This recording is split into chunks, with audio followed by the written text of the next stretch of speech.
देखो मु प्रथम गोटे कथा कहबी जे किए क्या अंध कहूँ कौन ओडिया लोक अंध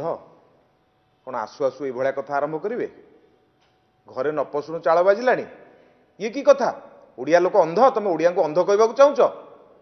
या बड़े दुखदायक कथा कौन अच्छी तो घरे पशु पशु आरंभ है आगु को कौन हम कहवा पूर्व तीन थर भाविबा दरकार जे मु कौन कहूँ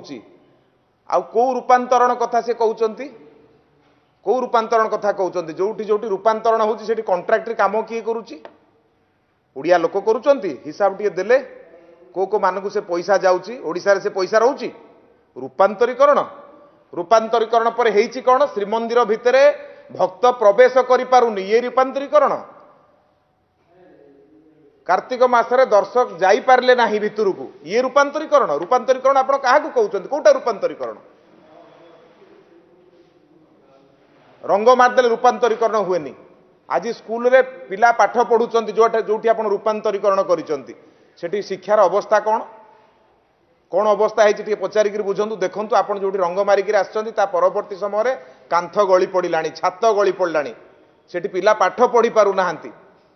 स्कूल रे आज आपनकर शिक्षक नाहांती आगे शिक्षक देइथांते स्कूल रे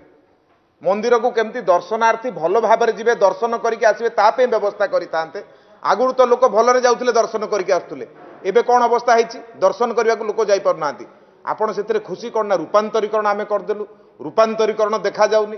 कौन सी रूपांतरीकरण को कहीं विरोध करूना रूपांतरीकरण आवश्यकता अच्छी 25 वर्ष शासन कले रूपांतरीकरण करना कौन करता दया कले एवं आपंकर कर्तव्य थिला करना बहुत दिन लगेले करने रूपांतरीकरण कले बोली कौन कहते आ रूपांतरीकरण ना आप जाऊँच विभिन्न विभाग बुलवाई कौन पाई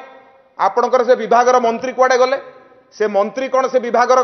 काम देखा सफिशिएंट नुह आपण नुआ योजना करी जाऊँच ओडिशा रे सबु विभाग को आपण कर देचंती पंगु निजे देखिए बोली कौन सी विभागर मंत्री कौन सी कथा देखि पारु नांती आपण जाउचंती स्वास्थ्य विभाग देखिया पई आपण जाउचंती देवोत्तर विभाग देखिया पई आपण जाउचंती रास्ता देखिया पई कोन पे देखियो जाउचंती सबु विभाग तो मंत्री अछंती कोन से माने काम करू नांती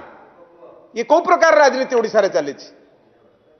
मंत्री मानकु पंगु करबा अंकर लक्ष्य मु नेता हबी अन्य माने पंगु होंतु ये तो लक्ष्य तेणु कहवा पूर्व थरे चिंता करंतु ओडिया लोकंकु जातक विचार वास्तु विचार माटी परीक्षा पई संपर्क करंतु साधक नागानंद को 9439159052।